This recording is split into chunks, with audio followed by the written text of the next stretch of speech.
very much. Thank you. How's everybody doing? Good. 2013. I was lonely. I couldn't find anybody. I was the only one that was doing this. Like, I was like, oh my God, what's going on? Like, I want to meet friends in this circle. So I created something called Graffiti Picnic. And the first Graffiti Picnic, what happened was, since I was always designing for clients and everything like that, I realized I made a huge network. I made a lot of friends in higher places. So this is the Graffiti Picnic. This was the first day of it. It was a statue. I didn't steal the statue, actually. I found it, and then I just remodeled it. And then I started to come up with things called Street Spray Soup. So Street Spray Soup is where anybody can just bring your sketchbook and just draw.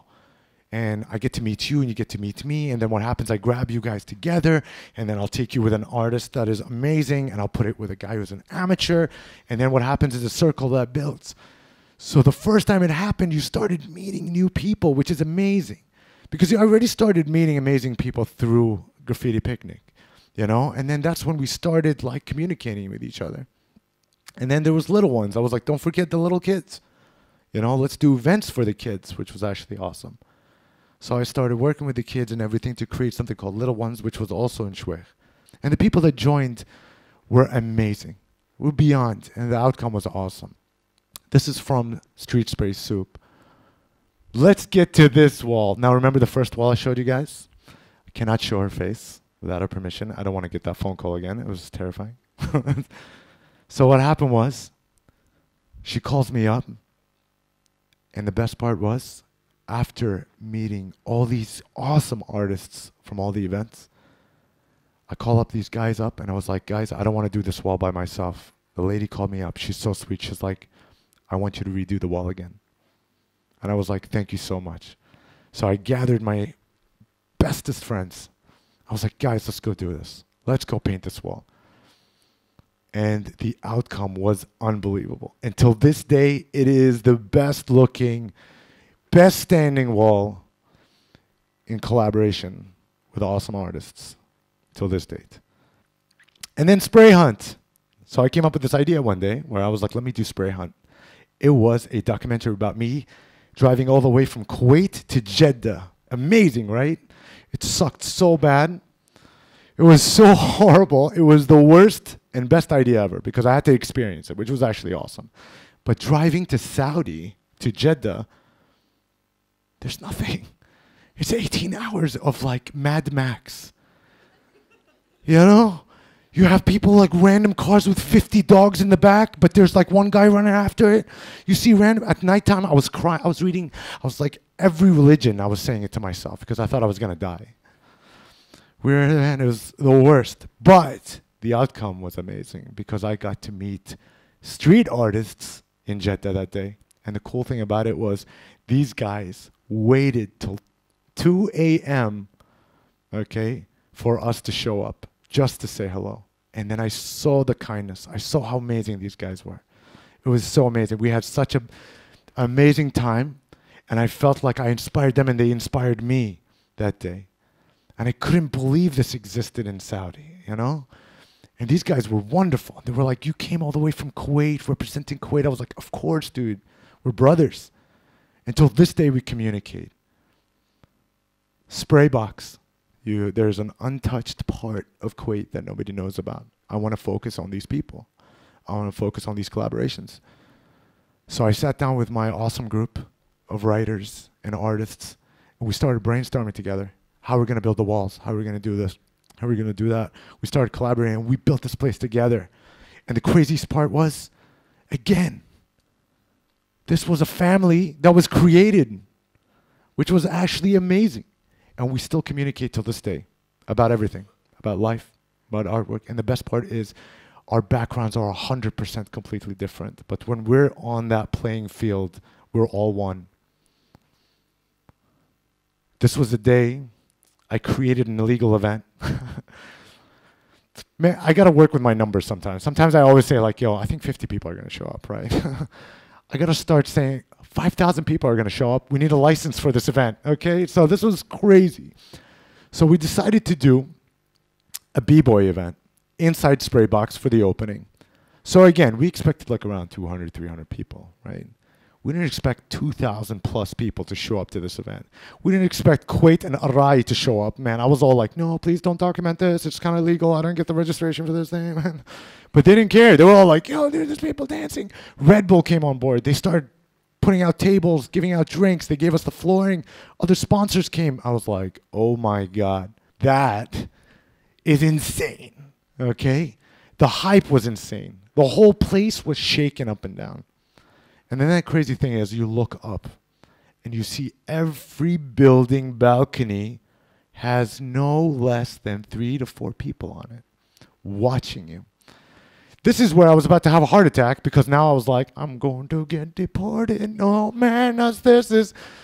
I was in charge of urban culture week for Red Bull. So coming up with the designs for it, working with the team behind it to actually start pushing the urban scene in Kuwait. And I was so happy and I was so proud to do that. Over here, we started doing workshops in this place. Started working. So I got my bro, Bufiri, with me giving workshops. Because now it's like what happened is we started something. We can't just throw it away. You know, we can't just show ourselves because sometimes in those scenes, you're always going to have dramas. You know what I mean? You're always going to have people like, yo, who made you boss? I was like, I don't want to be a boss. I'm just trying to create a place where everybody can have fun, collaborate. So by finding the right people now, we're actually mentoring and we're educating the youth in a spray can is not for vandalism. A spray can is actually to create something beautiful. I don't know who this guy is. That's cool, but it's awesome. No, I'm joking. I know this guy. So I started working. So more people liked my stuff. So I started doing collaborations with people. So over here's a collaboration. There's an awesome collaboration. That was an amazing collaboration for Carriage in that wall. Because what happened is we started looking for walls that everybody keeps vandalizing and damaging. So our job is basically just to beautify. We just wanted to beautify everything over here. And with a spray can. Nothing is all about, everybody thinks everything has to be money related. No. Dude, if you love what you do, the money is going to come. And it comes pouring so fast that you have no idea what to do with it. So you have to start giving back to the community as much as possible. These kids, that day, when I got that photograph, I was like, awesome. I was like, oh my God. If those kids can remember the day, be like, remember that place I went to that there was awesome drawings on the wall? And we met this guy, and it was really cool, and he was playing with us and everything. That is worth more than $1 million. You're not going to take money back up there with you. You know, you're not going to be like, oh, excuse me, I'm in heaven now. I have credit down. Right? No, it's not. You leave an experience behind. So what I started doing now, I don't want to just focus on Kuwait because now Kuwait can take care of itself. I have an awesome team here. I'm working with awesome brothers and sisters that are actually moving this thing along. So I decided to go, welcome to Africa. So I went to Africa. So I was part of this program. They contacted me through Amapico. So they contacted me only as a graffiti artist, you know, just to spray paint walls. So by going there, what happened was I started looking at the environment that was there. I love kids. I love everything to do with kids, man. So the thing is, what happened was I started painting on these walls, but then I felt a little bit, I started looking at the kids around me. There was like 30, 40 kids and everything, and they loved life. I'm telling you, these kids were wearing tires for shoes. They would open up a tire and use the rubber as shoes and a string. So what happened was, and I saw them every day trying to do their homework and not doing their homework. So I painted 1 or 2 walls, but then I saw a couple of these kids and they were trying to do stuff. So I picked up their book and joke around. First of all, they thought I was a wrestler. Okay. So they'd be like, yo, dude, Undertaker. I'd be like, oh, it's cool. I had to play with it, you know? So I was like, okay, cool. If they're not going to respect me as an artist, I might as well be a wrestler. So it's fine. So the cool thing is we started working together and everything. So every single day, I was there for like 10 days. The artists were getting irritated with me because I wasn't spending that much time painting on walls because I was spending an hour and a half to 2 hours a day doing homework with 30, 40 kids. So I was sitting down, I was reading, I was like every single word that they did not have the definition for, I would underline and I would give it back to that kid. I'd be like, you need to find out the definition of that by tomorrow. And they would come in and they would all circulate this amazing compound that we were on. It was a place called Gugastabe. And it was amazing. And then I got to meet awesome artists. I got to meet Martha Cooper. I got to meet Falco Mondano, Scuba Listo. So those guys started seeing what I was doing. So they were like, okay, we're going to paint the walls, but this guy's actually working with the community. So while I was doing homework with these kids and everything, I realized I was like, man, I'm in a really filthy place. This place is so dirty. Okay, but why do I still feel bad that I feel like I'm beautifying the walls, but I'm not really beautifying the walls for them because the place is really a mess? It doesn't make sense. So I was like, why don't I just turn this place into an amazing art gallery by start cleaning up this place? So while doing homework, I ended up adopting this kid. His name is Milibo. So while we're doing homework, I came up with this idea. I met this one kid. His name is Sikelele. And he comes up to me, and he was hungry. He didn't ask me for money. It was just like, yo, he's like, dude, can you just give me food? And I'm really... So being almost like a businessman, I'm not going to do stuff for free. So I told him, I was like, listen, nothing's for free.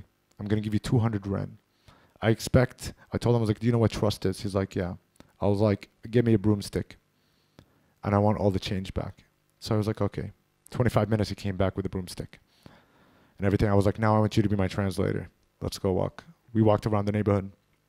After we walked around the neighborhood, more homework. After we walked around the neighborhood, we decided, I started knocking on everybody's door. I was like, hi, 12 o'clock, I'm going to be outside. I'm going to start cleaning this neighborhood. So there's a compound full of glass and grass and like metal pipes and all that stuff. So I'm going to be outside 12 o'clock. If you guys want to show up, knocked on every single door, maybe like 50, 60 doors. These people, I was like, who is this crazy white man right here? He's coming over here telling me what to do. Ugh. I was like, yo, man, I just want to clean up the street, man. So by doing that, 12 o'clock came by. I thought maybe it's like 5, 10 people are going to show up. The whole neighborhood showed up. The whole neighborhood showed up. You're talking about, man, so many people on this side, so many people on this side, and it was crazy. Became a competition. Who can clean faster than the other one? And then what happened was, my job was just supposed to be a graffiti artist.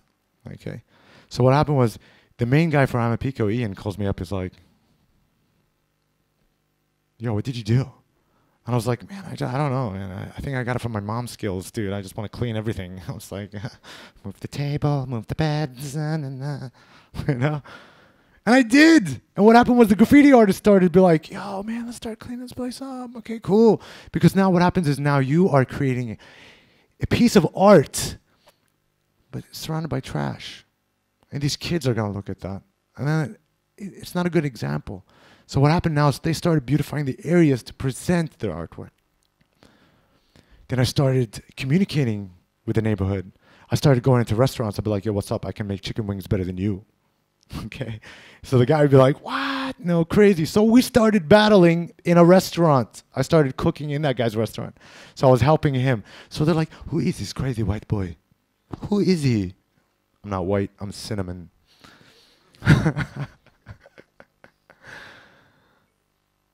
Got to meet more awesome people. Started working with the communities.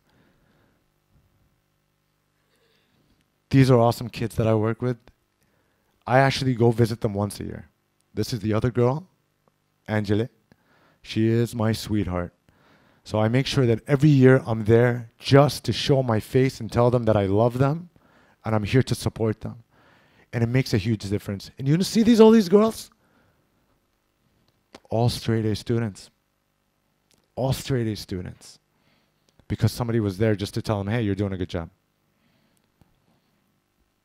What is the money we keep in our pockets?